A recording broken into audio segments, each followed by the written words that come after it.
Et quand on a demandé au prophète sallam, c'est Saad radiallahu anhu, il dit au prophète sallam, quelles sont les personnes les plus éprouvées? Le prophète sallam, il a dit Ashaddu nnasi bala al-anbiya. Les gens les plus éprouvés sont les prophètes. Et là, j'aimerais que vous méditiez sur ce passage. Des fois, je rencontre des jeunes, ils me disent je comprends pas pourquoi j'ai des épreuves.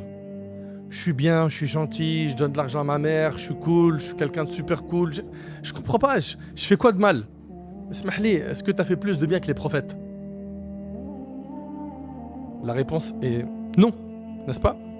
Le prophète me dit les gens les plus éprouvés sont les prophètes.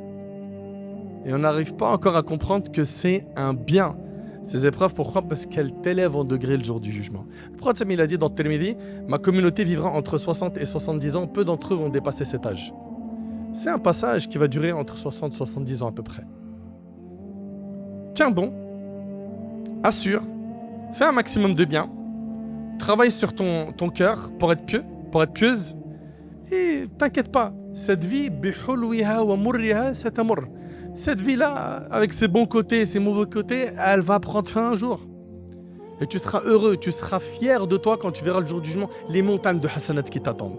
Quand tu verras que tu seras ressuscité, autour de toi il y a le Nabi alayhi salatu wassalam, il y a les compagnons, les 10 à qui il a été promis le paradis, les femmes des prophètes, les femmes des compagnons. Tu seras heureux d'avoir ton livre de la main droite.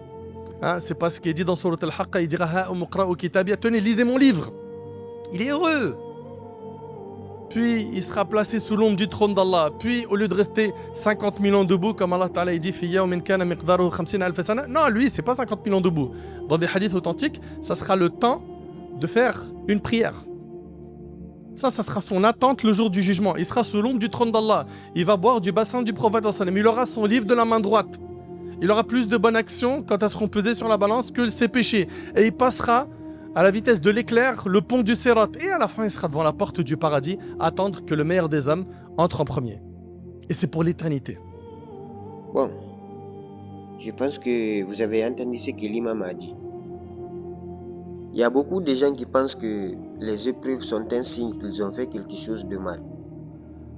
Mais dans la réalité, ce n'est pas toujours le cas.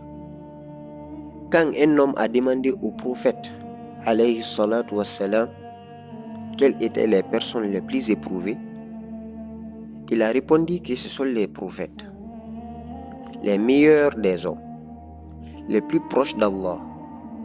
Pourtant, ils étaient les plus testés. Alors, réfléchis une seconde. Si ceux qui ont été les plus aimés d'Allah ont été éprouvés, qui es-tu pour ne pas être éprouvé?